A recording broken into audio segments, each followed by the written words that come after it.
felicidades nessa tarde bacana. Marconi Gonçalves, assessor de comunicação do ministro. Muito bem.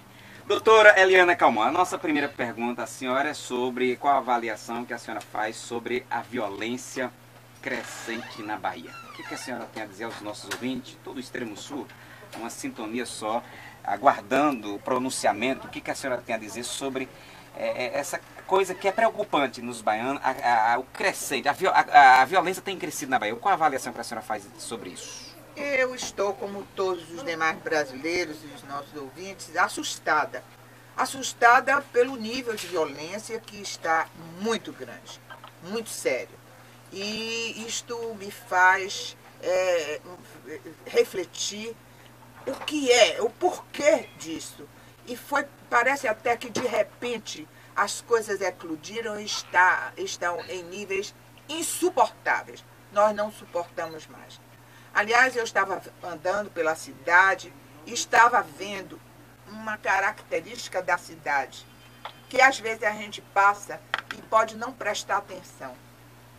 Passei por todas as casas todas estavam com grades, as janelas todas com grade, as portas com grades e os muros todos com cerca eletrificada.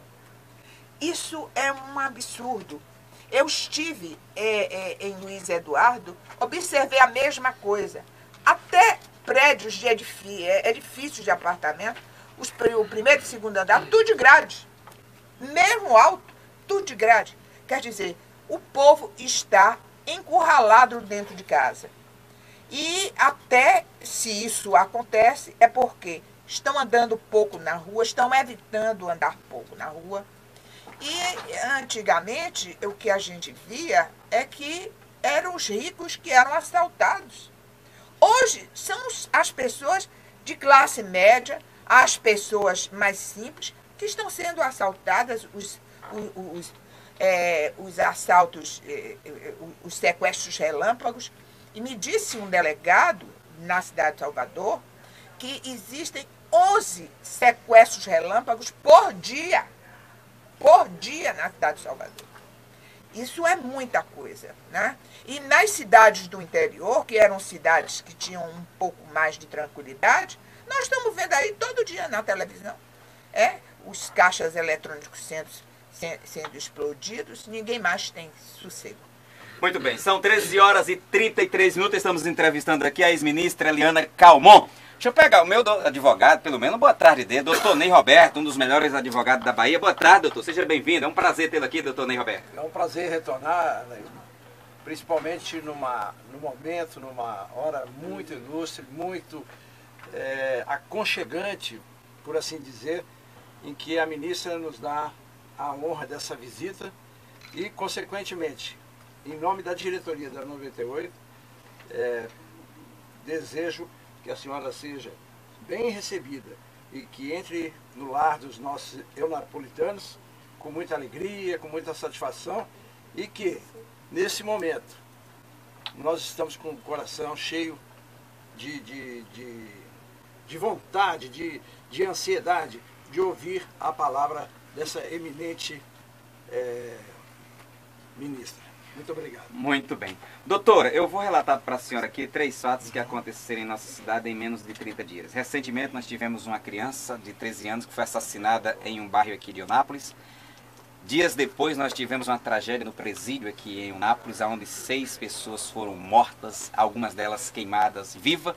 E segunda-feira nós tivemos, num espaço de 6 horas, 3 assassinatos em Eunápolis. E uma dessas pessoas tinha 14 anos. O outro, que tinha 17 anos, adolescente, era inocente. O que a senhora tem a dizer nesse momento para essas mães, para essas famílias que se deparamos com a realidade que achamos impotente diante de tudo isso? O que a gente vai dizer a uma mãe que perde o seu filho em tenra idade? Um filho que não fez nada de errado e que é barbaramente assassinado pela violência urbana. Isso é um absurdo. A gente não pode viver mais. Não tem espaço para viver, né? Isso precisa ter um limite, tem de ter um basta. Agora, se nós formos olhar o que é que faz isso, nós vamos encontrar as causas mais sujas possíveis. Uma das causas é o tráfico de drogas, né, que está imperando. Mas, para vencer isso, nós precisávamos barrar o tráfico de drogas. O tráfico de drogas é uma das atividades mais lucrativas que existe. Mais do que tráfico de drogas, só há tráfico de seres humanos, que diz que já passou, está rendendo mais do que tráfico de drogas. E, do outro lado, nós até vínhamos no carro comentando, para fazer um projeto de segurança pública em nível nacional, como há necessidade, não se pode mais fazer segurança pública de estado para estado. Nós temos de ter o envolvimento do governo federal nisso, que não quer se envolver. O governo federal não quer se envolver em segurança pública e deixa para os estados. Mas essa declaração da senhora é muito comprometedora. O governo federal não quer se envolver? Não quer se envolver. Inclusive, eu tenho prova concreta sobre isto, porque não existe um plano de segurança nacional, como foi prometido na campanha eleitoral do PT, quando, em 2002, estava fazendo propaganda. Foi feito um projeto de segurança pública em nível integral, por encomenda do presidente Lula, e o projeto foi escanteado, não se deu nenhuma, sequer uma resposta adequada ao professor da Universidade do Rio de Janeiro, Universidade Estadual do Rio de Janeiro, que fez esse projeto, e isto foi arquivado. Nos movimentos de junho de 2013, novamente a presidente da República prometeu ao povo brasileiro um projeto de segurança pública. Mais uma vez não foi. E agora eu vou dar uma notícia. Meus assessores dizem que eu dou respostas longas, mas eu tenho de dar, porque eu tenho de falar para os nossos ouvintes o que é que está acontecendo. Eu não vou ficar em ping-pong para ser agradável. Não vou fazer isso. Eu vou falar do meu jeito. Para dizer o seguinte, eu faço parte do Comitê Permanente da ONU, que trabalha sobre o mapeamento da segurança pública nas cidades da América Latina. Nós estivemos reunidos em Costa Rica, onde estavam 19 países. E este mês, no início do mês, a semana passada, este comitê se reuniu em Salvador, Bahia, onde 19 países estavam representados, todos da América Latina. E o que foi que o governo brasileiro disse? E disse isso com todas as letras. Porque o comitê, os membros do comitê, inclusive eu, queremos incluir como meta da ONU, as metas do milênio da ONU, fazer a inclusão da segurança pública como uma questão absolutamente necessária, porque a ONU dá visibilidade, existem os financiamentos que vêm para fazer face às necessidades de nós fazermos um programa que erradique a insegurança pública. E foi dito pelo governo que entende que não deve ser meta da ONU segurança pública. Não entendemos necessário a segurança pública, porque a nossa prioridade é desenvolvimento do país e mais, o combate a desenvolvimento do país e a erradicação da pobreza. Se nós conseguirmos essas duas coisas, nós combatemos a insegurança e a corrupção. Ou seja, ninguém concordou com isso. Só 3 países concordam com esta posição do Brasil. Cuba e Venezuela. Só. Todos os outros países são contra, inclusive os componentes, os integrantes deste comitê permanente, que é preciso tomar uma decisão.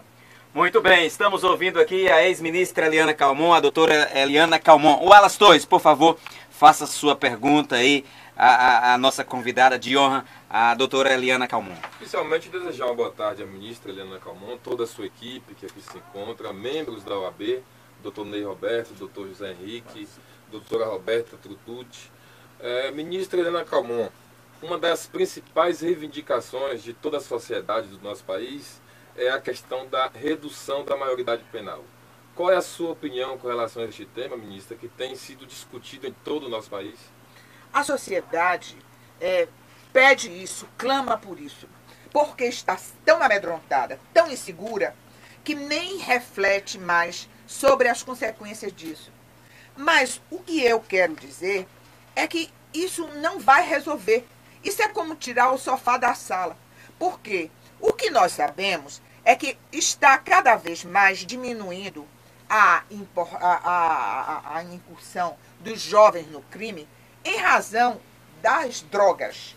Então, se nós baixarmos a maioridade penal para 16 anos, nós temos os de 13 e os de 14 anos que estão também. Vamos diminuindo e vamos chegar até aos países da Ásia, que muitas vezes um bebê pode ser condenado. E mais ainda, quem são os nossos jovens que estão cometendo esses crimes? São jovens que vieram de famílias carentes, pessoas desestruturadas de família, que não tiveram educação e que não tiveram oportunidade por falta de políticas públicas adequadas. Crianças que não tiveram escola, crianças que não tiveram oportunidade de um emprego, crianças que ficaram marginalizadas e só tiveram como mão segura que estendeu para ele a mão do traficante. E são essas crianças que nós vamos botar dentro da penitenciária, sabendo o que é o sistema carcerário brasileiro? 13 horas e 43 minutos. Ministra, deixa eu fazer uma pergunta aqui à senhora sobre... Eu vou dar um dado aqui para a senhora. Se a senhora não tinha conhecimento, vai ficar sabendo. Aqui nessa cidade, fecharam-se 2 escolas, ministra, e inauguraram o presídio. Entregaram o presídio. Fechamos nessa cidade 2 escolas, inauguramos o presídio. A senhora é pré-candidata ao Senado Federal. Caso a senhora venha a ser eleita, qual a proposta, qual o projeto, o que a senhora tem para, enfim, contribuir com a diminuição? Que projeto deu, que proposta a senhora vai apresentar caso seja eleita senadora da República? A proposta é proposta de educação. É uma proposta de educação em tempo integral, para que as mães possam ficar tranquilas, saírem para trabalhar e deixarem seus filhos na escola, sabendo que estão sendo bem formados. Não é fazer como nós fazemos, que brincamos de educação. Por que isso? Porque nós temos uma deficiência na parte educacional. Educação de um turno só, o menino fica sozinho no outro turno. E desta forma, não se tem o controle dessas crianças. Sozinhas, eles vão se entregar na mão dos marginais. Eu costumo dizer sempre o seguinte: quando a criança fica só, muitas vezes com 8 anos de idade, 10 anos de idade, tomando conta dos menores. O que é que acontece? Acontece que o marginal chega na janela e diz: menino, me leve essa encomenda ali. Eu lhe dou 10 reais. Eu lhe dou 20 reais. E o que é que acontece? Qual é o menino que não vai? Adulto vai, quanto mais menino. Então, desta forma, nós não temos segurança absoluta. Quero dar mais um dado importantíssimo. Eu quero dar um dado importantíssimo. Um preso no sistema penitenciário, ele custa 1.800.000. R$ 1.800 por mês para o Estado. Sabe quanto custa uma criança na escola?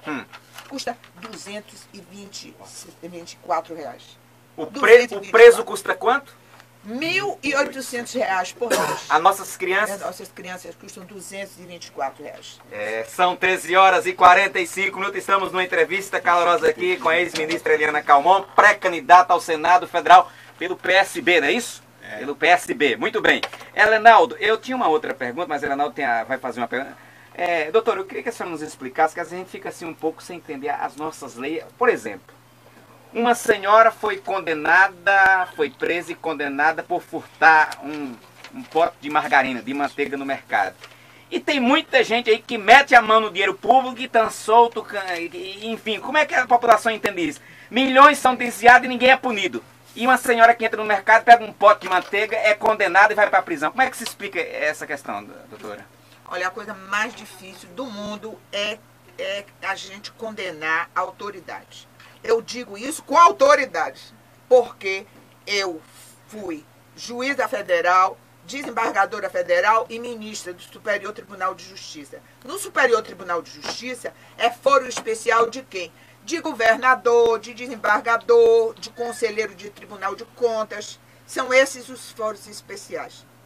Nós sofremos o diabo, porque os processos, primeiro a legislação, para condenar é uma dificuldade, porque a legislação é toda especial.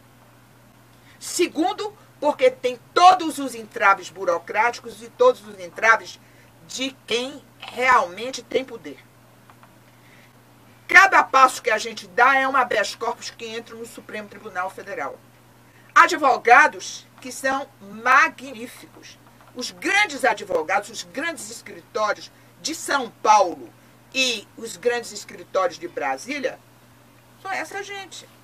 Agora, as pessoas que são mais simples têm advogados mais modestos, que não sabem onde as cobras dormem, que não têm influência, porque não tem lobby adequado para os julgadores, e termina havendo a condenação.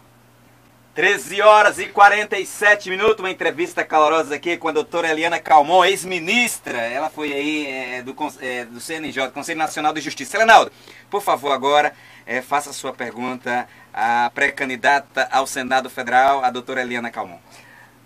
Ministra, boa tarde também a todos aqui presentes. Satisfação muito grande. Olha, a reforma política é uma das principais reivindicações da sociedade. No entanto, ministra Eliana Calmon, não há uma resposta ainda conclusiva do Parlamento, nem tampouco do Poder Executivo. Perguntaria à senhora, qual a importância da reforma política para o nosso país? Ela é fundamental. Eu costumo dizer que os dois maiores entraves para nós termos um país desenvolvido e democrático, efetivamente democrático, é a reforma política, né? E a reforma tributária. Essas duas reformas são imprescindíveis. A reforma política, porque o nosso sistema eleitoral é uma vergonha nacional. Nós temos 32 partidos políticos que são uma casa de negócio, que negociam. Casa de negócio, doutora? Casa de negócio. Porque as legendas são vendidas. As legendas são vendidas. Desta forma, nós não podemos fazer política. E nós temos uma legislação eleitoral hipócrita. Exemplo, quem está no poder faz propaganda, aparece na televisão, faz a utilização da máquina para fazer propaganda, não se afasta, inaugura a obra, faz tudo isso. Quem não está no poder não pode fazer nada. Não pode nem dizer que é candidata, porque a propaganda eleitoral, propaganda indevida eleitoral. Eu só posso dizer assim, sou pré-candidata, não posso dizer mais nada, porque a legislação eleitoral me pega para me processar e tirar propaganda do ar e ainda me impor multa. Então, isso é uma hipocrisia, porque quem é presidente de partido político pode fazer também. Como presidente do partido pode ir para a televisão. Quem está no poder também pode ir para a televisão. E é um círculo vicioso, porque fica sempre os mesmos candidatos. Os candidatos saem de um cargo para o outro, aí diz assim, é candidato a governo, a vice-governador, a senador, a deputado federal. Qualquer coisa serve, contanto que não saia do poder. Doutora Eliana Calmon, qual a avaliação que a senhora faz do governo Jacques Wagner do PT na Bahia? Avaliação muito ruim. O primeiro mandato foi razoável, algumas coisas aconteceram, o PT ainda estava realmente imbuído da necessidade de fazer a inclusão social, políticas de inclusão social, mas no segundo mandato se perdeu inteiramente em razão justamente das alianças que foram feitas com a política antiga, com as velhas raposas, e desta forma se comprometeu. Cuidado com as raposas aí, viu? Doutora, governo Dilma, o que a senhora tem a dizer do governo Dilma? A mesma coisa. Mesma coisa? A mesma coisa. As alianças foram feitas em nome da governabilidade e perdeu o time, né? Perdeu o time. São 13 horas e 50 minutos, estamos entrevistando aqui a doutora Eliana Calmon, ex-ministra. Doutora, uma outra pergunta. Numa linguagem popular, parece que a senhora cutucou o cão com vara curta. A senhora disse em determinado momento que tinha bandido vestido de toga, e lá sabia o que era toga. O que é isso, Ronaldo? Toga, o que... A senhora usou essa expressão referindo-se ao judiciário brasileiro? Alguns juízes? Sim. Sim.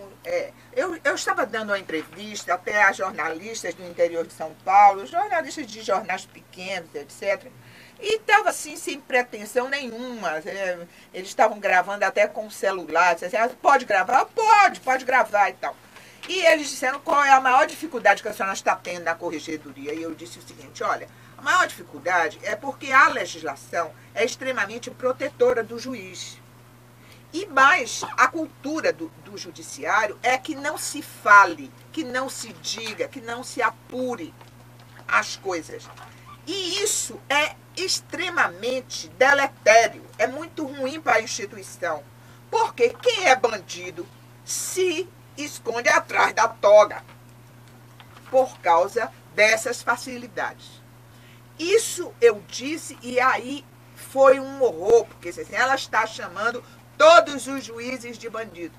Ora, eu não sou louca, eu sou juíza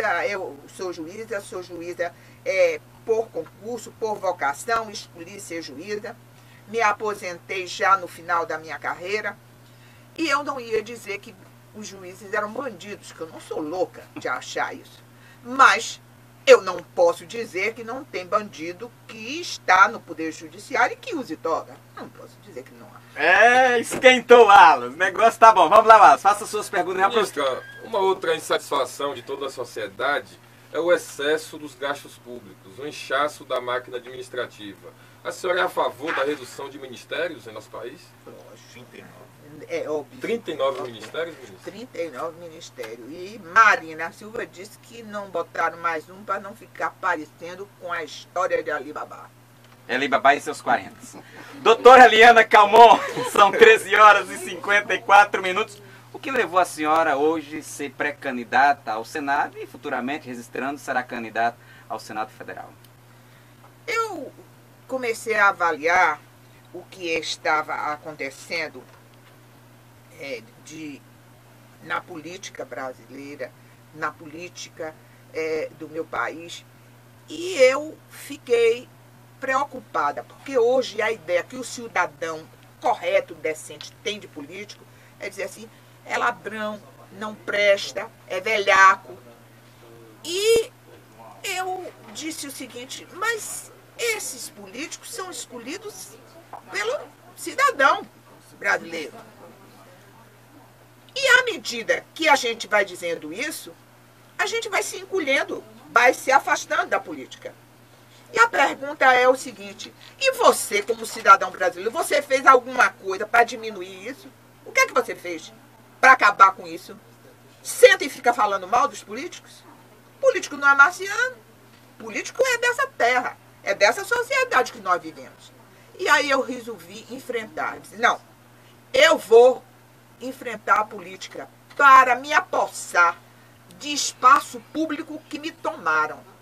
Se eu não fizer, alguém vai ocupar esse espaço. Então eu vou tentar ocupar.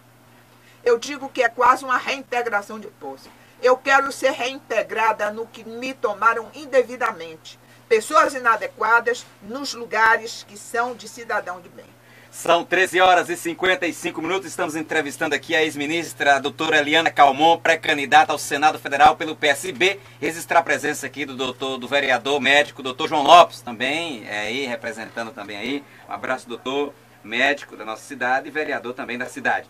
Doutora, a lei da ficha limpa, o que a senhora veio em um bom momento, demorou? O que a senhora tem a falar? Essa lei é fantástica, porque ela é o exemplo vivo do que a sociedade pode fazer. A lei da ficha limpa não ia passar. Não ia passar de jeito nenhum. Quem foi que fez a ficha limpa passar? Foi o clamor da sociedade. A sociedade praticamente impôs ao Congresso Nacional. E ela foi aprovada. Depois, queriam relativizar a lei da ficha limpa, para dizer que não aplicava.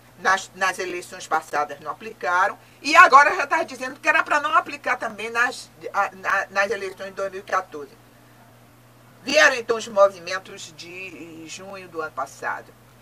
E aí o Congresso retrocedeu, né? Foi um dos retrocessos do Congresso, porque foi forçado pela população. Quer dizer, a população tem força. Quando exerce a cidadania, ele tem muita força. E é nisso que eu estou acreditando. É nisso que eu estou acreditando. Que possa ser feita eleição diferente, com um caminho diferente. Não com um carro de som, com toma lá da cá, com compra de voto. A gente tem de mudar. Porque se a gente não mudar esse caminho, a gente não tem segurança pública, a gente não tem educação, porque chegam lá comprometidos. Comprometido com o quê? Com o poder público, com o poder econômico. Vocês já pararam para pensar quanto é que rende as empresas, várias empresas, a insegurança pública? Quanto é que a gente paga de seguro de carro? Quanto é que a gente paga para blindar aí os carros? Que hoje todo mundo está blindando os carros. Quanto é que se gasta de grade?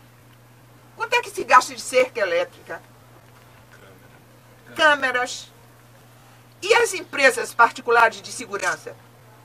Que tem gente aí rico, milionário, com essas empresas de segurança. Pega meia dúzia de pessoas, faz um curso rápido, bota um revólver na cintura e diz que está dando segurança a gente. Né? Então, mexer nisso é mexer em vespeiro. Foi por isso que o PT se desviou e disse assim: nós não queremos um projeto nacional de segurança pública, porque isso vai ter problema político. E como eu quero governabilidade, eu não posso mexer nessa situação. E nós não temos esse projeto nacional de segurança pública. São 13 horas e 57 minutos, estamos entrevistando aqui a doutora Eliana Calmon, ela que é pré-candidata ao Senado Federal pelo PSB. Doutora, nos fale do nosso maior patrimônio, a Petrobras. O que a senhora tem a dizer sobre o que fizeram com a Petrobras? Olha, no outro dia eu lembrei uma coisa, aqui na Bahia, eu ainda era pequena e Juraci Magalhães era candidato e tinha um digo que dizia o seguinte: Cacau, Petróleo e Paulo Afonso são riquezas da Bahia, que na mão de Juraci tem a sua garantia. Olha, isso se passou há uns 60 anos atrás, ou mais de 60 anos. Né? Hoje a gente não tem cacau, não tem petróleo, porque a Petrobras está na mão da Polícia Federal. E energia elétrica, a gente está aí nesse problema gravíssimo de energia elétrica. Passados 60 anos. Então, aquela garantia que estava nas mãos de um governante, nós já perdemos tudo isso. O problema da Petrobras é um problema, caso de polícia, por isso está na polícia. Né? Está se tentando abrir CPI para um lado e do outro, não sei o quê, para fazer uma confusão danada e não resolver nada. Mas já está aí na mão da polícia, que já tem gente preso e precisa aprender muito mais, né? Precisa aprender muito mais. Mas nós estamos cheios de dedo, porque para aprender tem que prender muita gente que está aí com a cara na vitrine para querer se eleger. São 14 horas em Eunápolis, Copa do Mundo, bilhões investidos na Copa do Mundo, doutora, aí nos estados, aí nós dizemos o que acabamos de relatar, saúde, segurança. O que a senhora tem a dizer sobre a Copa do Mundo, esses grandes investimentos e a saúde, e a segurança e a educação? São as áreas, né? E a saúde pública que é uma vergonha os hospitais. As pessoas estão morrendo na porta do hospital, sem investimento, não. Sem investimento nenhum.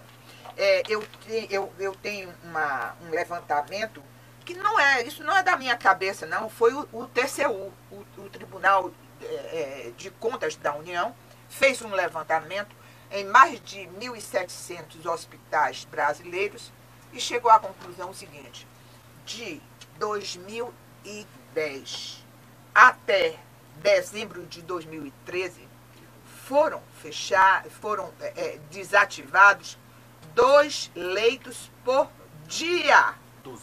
na rede pública. 12 Na rede pública, ok?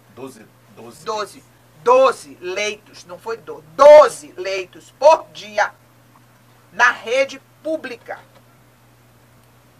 do sistema SUS. Então, o que é isso?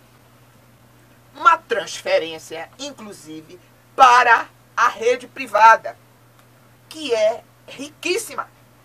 Na hora que o SUS fecha um leito de um hospital público, ele coloca o brasileiro na rede privada, pagando a peso de ouro a rede privada. E as pessoas se enriquecem com essa rede privada. São 14 horas e o NAP, doutor, eu estou com o meu Facebook aqui aberto, milhares de pessoas aqui parabenizando a senhora, dando parabéns pela senhora ser uma baiana retada, uma mulher que fez a diferença, está fazendo a diferença. É muita gente aqui conectada e parabenizando pela entrevista, pela postura da senhora, pelo que a senhora fez e hoje. Doutora, vamos finalizarmos aqui. A senhora é pré-candidata ao Senado, temos aí como pré-candidata ao governo Alice da Mata, né, e o presidente Eduardo Campos, ex-governador de Pernambuco. A senhora quer falar um pouco sobre essa conjunção aí, a senhora Alice e Eduardo Campos? Que a senhora tem que falar com pré também, como a senhora disse, porque senão eles vão... Como pré-candidata, né? Certo. Como pré-candidata, e eu costumo dizer o seguinte, que a Bahia é tão velha, que a maior novidade que tem no panorama político da Bahia é uma mulher de 69 anos, que é Eliana Calmon. Então, assim, o velho se tornou novo na Bahia, né? Então, o que eu tenho a dizer é o seguinte: eu estou aliada a pessoas de bem. Lides da Mata não é uma novidade, porque faz política desde 17 anos de idade. Mas Lides da Mata é uma mulher de vida limpa, de vida escorreita. Ninguém aponta nesses anos todos em que ela foi deputada, senadora, prefeita, vereadora. Ninguém aponta uma falta de Lides da Mata. Então, ela é uma mulher valente, uma mulher que enfrentou adversidades partidárias e de peso, né, e de grande importância e competência. Quase foi destruída, mas está aí numa sobrevivência, e uma grande senadora. Uma mulher que durante a Constituinte não arredou o pé. Ela levava um farnelzinho para ficar presente em todas as votações da Constituinte. Ela é extremamente aplicada. Então, eu tenho muita satisfação de compor uma chapa majoritária com Lides da Mata. E o Eduardo Campos e a Marina Silva são duas pessoas que eu tenho muito respeito. Marina Silva pela força, pela esta grande mulher que ela é. Eu, quando estou nervosa, preocupada, vendo as dificuldades de uma eleição e dizendo o seguinte: que campanha é essa minha, que eu não tenho nada, não tenho dinheiro, não tem trio elétrico, não tem rádio, não tem televisão. Eu tenho uma rádio porque vocês abrem para mim, né, a oportunidade de falar. E eu pego um avião, eu vou a Brasília, e Marina Silva diz assim: é assim mesmo. A gente tem de fazer política com as forças vivas da sociedade. Nós não estamos aqui, Eliana, para vencer as eleições. Nós estamos para ensinar o caminho. Como é que faz eleição? Ela diz isso para mim. Isso me comove. E eu volto calma. Tudo bem, se eu chegar lá, ótimo. Eu quero ser eleita. Mas se eu não for, eu estou fazendo o quê? Cidadania. Eu não estou dizendo para os nossos ouvintes, vocês que estão me ouvindo, eu não estou dizendo nada para agradar eleitor. Eu estou dizendo as verdades que são para mim verdades e que eu acho isso. Por exemplo, para agradar eleitor, a gente diz que quer diminuir a menoridade, a maioridade penal. Mas muitas, eu não digo, de jeito nenhum. Eu digo o que eu penso e o que eu sinto. E desta forma, nós vamos ensinando que o caminho para se ter bons governantes é exatamente sem mentira, com a realidade das coisas. É exatamente isso que me fez ficar próximo a Marina, Eduardo e Alice. Aqui em Unápolis nós temos a vice-prefeita, a senhora Maria Menezes, que é do PSB. Temos também o doutor João, também do PSB. O PSB terá candidatos aqui no Extremo Sul, a deputada estadual, federal, a senhora tem conhecimento? Eu não sei, eu ainda não conversei com eles, eu estou querendo nessa oportunidade, inclusive, conversar com eles, mas as informações que eu tenho é que a avaliação do governo aqui em Unápolis é uma avaliação muito boa, mesmo com todas as dificuldades que se possa ter nesse sistema federativo, que é uma farsa também, né? Os prefeitos vivem praticamente com o pires na mão para conseguir migalhas do grande feitor que é o governo. Não é na Bahia, isso é o Brasil inteiro. O feitor é o governador. Vem o dinheiro do governo federal, passa para o governador e o governador dá a quem é aliado dele. Doutora Eliana Calmon, muito obrigado. Foi um prazer, uma honra para nós aqui o recebê-la. Sentimos honradas e felizes. E eu quero pedir aos homens, por favor, depois se afaste para ela passar aí. Vamos ver se contar um hino nacional. Quando entra um político lá, não tem aquela... Fazer isso, colocar flores porque uma mulher é honrada. Doutora, suas considerações finais, algo mais que você queira acrescentar? Sentimos de fato honrado. Leve para a sua família, para a sua casa, para a capital baiana, o amor verdadeiro, a honra dada à senhora aqui na 98, porque sentimos de fato honrado com a vossa presença. Muito obrigado a todos vocês, Anaildo, o Wallace, Helenaldo, Naldo, aos nossos ouvintes principalmente, que são os mais importantes, porque senão não era para existir a Super 98 FM, só existem por causa de vocês, que permitem que nós cheguemos até vocês e entre nos locais onde vocês estão, com esta sua permissão, para dizer o seguinte: muito obrigada. É só o que eu posso dizer.